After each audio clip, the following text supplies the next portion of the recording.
Good morning, Mike, and good evening here in Mongolia, Ulaanbaatar. I'm the Regional Development Director for Remax Mongolia, and today we have our guest speaker, honored guest speaker at the Asia Pacific Convention in 2025, Ulaanbaatar, Mongolia, and we have Mike on the Zoom call. Hi, how are you, Mike? Tamule, I'm doing good. I'm really excited to be here with you this morning, but even more excited to be coming to Mongolia in a couple months. Thank you so much, man. So, Mike, can you share a little bit of yourself and your story and how you get into the industry, and what is the reason behind all the experience that you have, and the reason that you are trying to share all your experiences with our region. So can you tell me more about your story?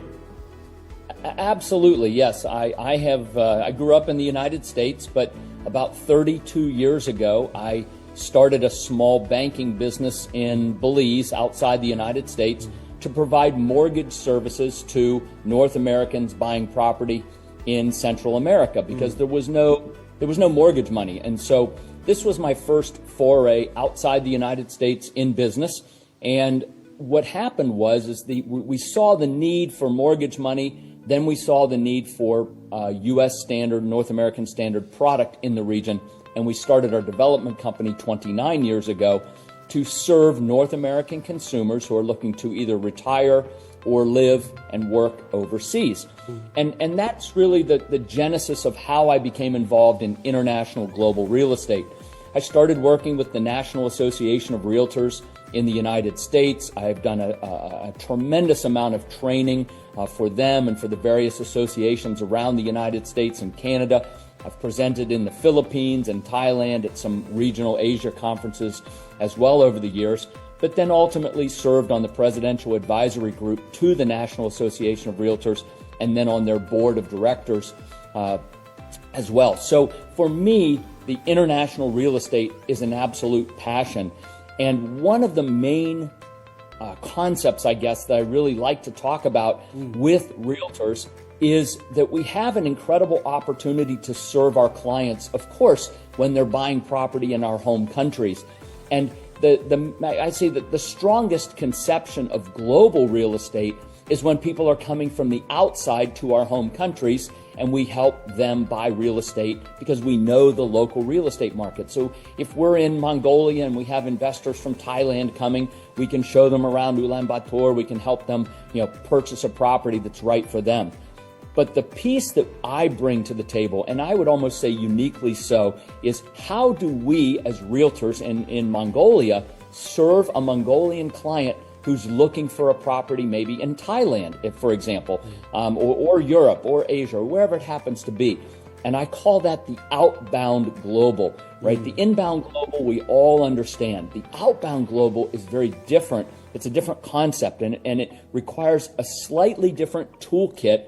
And so we have developed this toolkit. It's what I've been speaking about with all of the National Association of Realtors, the United States, and Canada, Korea, the Canadian Real Estate Association, and then also in Asia over the last, 2.5 decades, 25 years.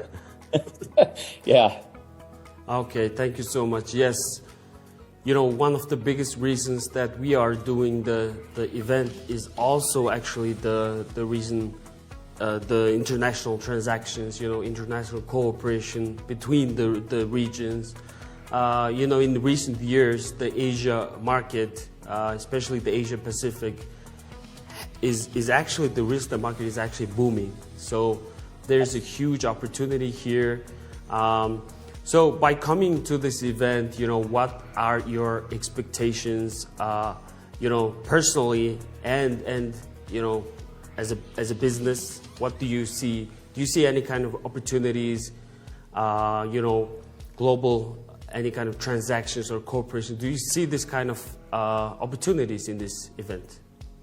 Absolutely. One of the things that is really important to me as a professional is the professional development. I served, like I said, on the board of directors of the National Association of Realtors, have worked with many of the local associations, And for me, professional development and professional service is about what we can do for the industry. Some of it may personally benefit me and my business, but in all honesty, Tamula, I don't believe that there will be very many people from Asia buying properties in Central America.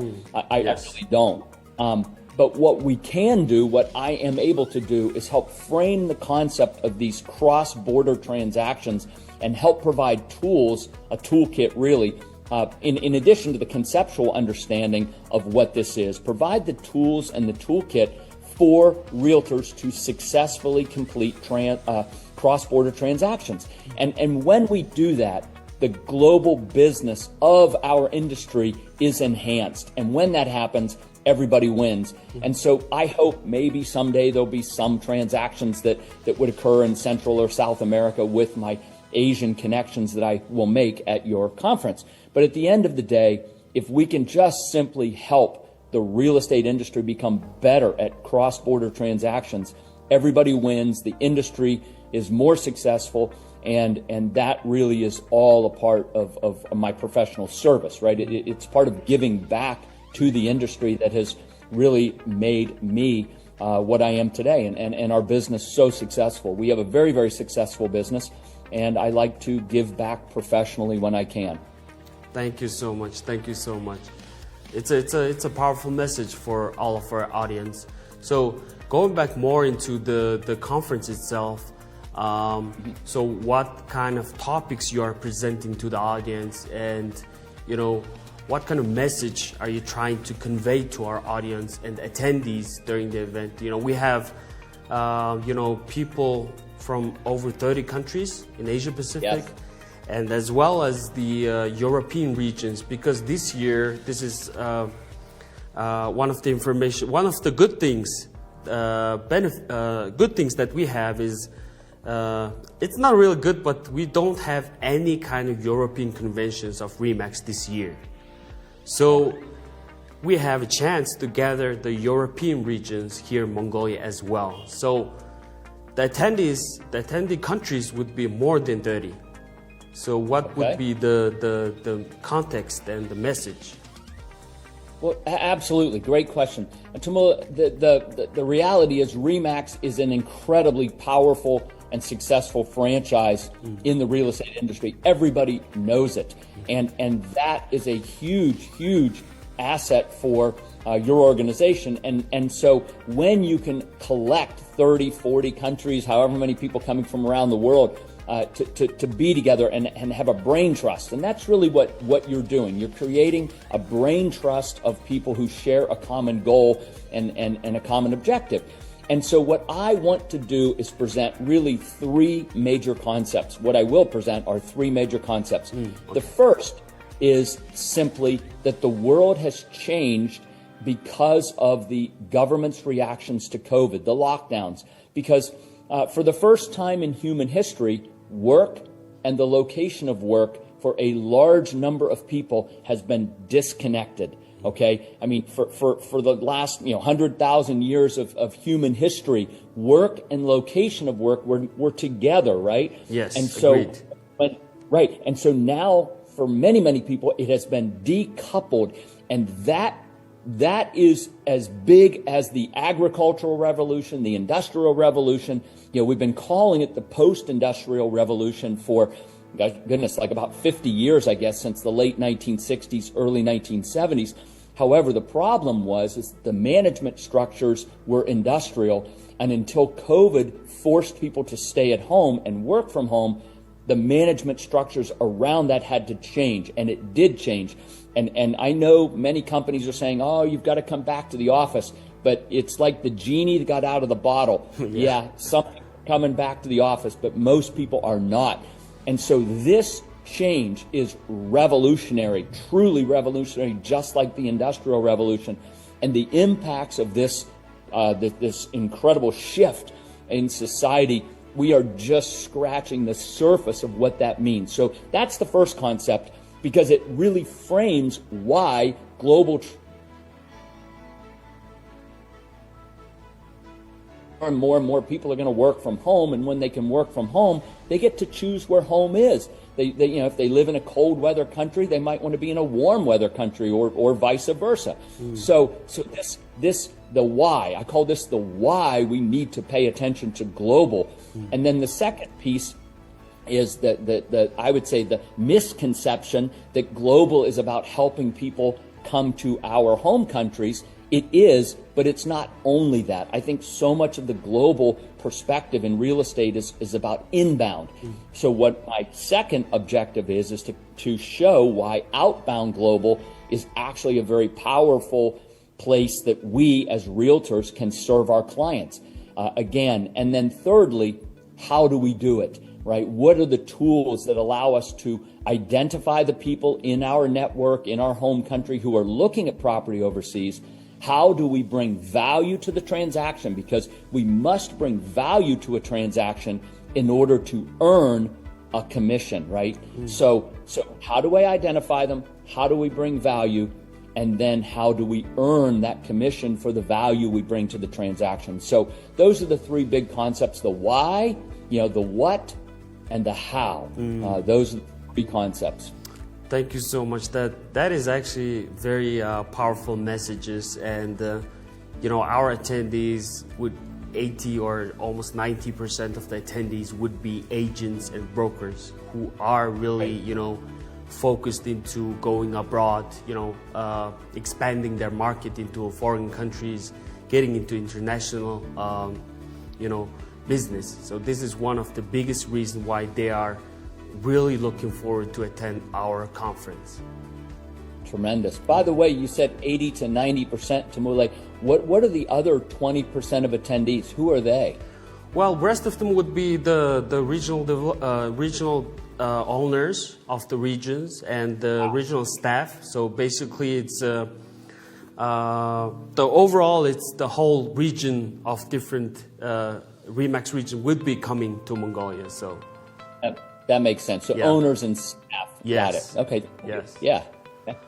All right. So I think I'm out of question here, but all of those powerful messages that we are looking forward to hear we've given a small hint of what we are trying to talk and discuss and learn from you.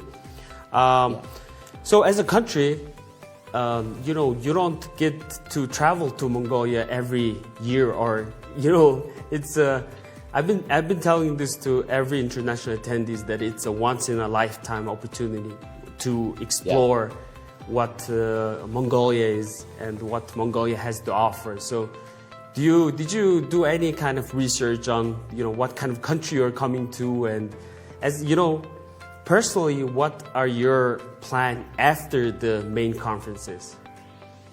Fantastic. Well, I have not made my plans yet. I'm actually bringing one of my daughters with me. Wow. My wife cannot come. So I am going to let her look at the various possibilities of what we can do after the conference. So I have not nailed any of that down yet. So if you have great ideas, I am all ears. And Mongolia has been a country that I have wanted to come to for many decades. I mentioned before, we've watched the Eagle Festival documentary that was produced a couple years ago. I'm a big fan of the rock band The Who, and maybe you invite them to come to the conference and give a concert. I don't know, but yeah, man. That is also, The Who and the things you said, the Mongolia. Mongolia is known for its wildlife. Almost 90% of the land is untouched, which means it's wild. This is I could almost say it's the only country that is so, in terms of land, it's so big, but in terms of population, we only have 3.5 million people. So Correct. One person, per the land itself, it's the biggest one. So we have sand dunes, we have snowy mountains during summer, like July. We have huge grasslands. So we call Mongolia you can see Switzerland in some part. Yeah. You can see New Zealand, or you can see Siberia with the snows. So this is a country where we have lots of different terrain. So exploring outside of the city is actually like 100% recommended for all the attendees and for yourself. We will be having a tour options for the attendees as well after the event. Excellent. Well, I look forward to hearing about those, and we will absolutely be touring the country afterwards for several days. So I'm excited. You can tell by my face. Yeah. I'm excited. Thank you so much, man. Thank you. So one last question. So what kind of message do you want to give to our audience and attendees in the Asia Pacific Convention? Go global. I mean, I think they already understand that, and if we can just reinforce that messaging and then again give folks the tools to be able to do it effectively to serve their clients. Look, when clients go overseas, in fact, I wrote a book recently. It's called How to Buy Your Home Overseas and Get It Right the First Time, right? And this book is generally for North Americans buying property, outside of North America. But the truth is that when any of us buy property outside our home country, we don't know what we don't know. And so our clients need us. A client in Mongolia looking to buy an apartment in Bangkok, for example, or wherever, right? They don't know what they don't know about Thailand. They don't really understand the norms, the cultures, maybe some of the specific real estate rules there. And because of that, they will make mistakes. And so what we have the opportunity to do as a Mongolian realtor in this example is to help them connect with a realtor in Thailand, which is why getting 30 countries together is so important. We can make these connections so that when I have a client who has worked with me in Mongolia, who's interested in a property in Thailand, I can call my friend there and I can say, hey, I've got somebody I want to refer to you, because what you know then is that your client in Mongolia is going to be cared for by somebody that you know in Thailand. And if there's a referral arrangement and you can earn some commission, that's great, and we should. We're business people, right? But at the end of the day, we need to serve our clients first, and our clients need our help when they go outside their home countries. So that's really the most powerful message. It's an opportunity to serve our clients who we already know and work with as they make a new transaction outside their home country. So I think that's the message. I look forward to delivering it, meeting many of the folks, and then trying to provide the toolkit for people who want to be able to utilize it. Okay, thank you so much, Mike, and it's been an honor to have a video call with you, and I hope our audience also had those small tips of the iceberg that we are going to present to them, and I truly believe that your presence in the event would make it very fruitful for the attendees and guests. So thank you so much, and thank you. See you very soon. It's only 90 days away from the event, so we'll see you very soon. Indeed. All right. Thank you so much. Bye-bye. Thank you. Thank you.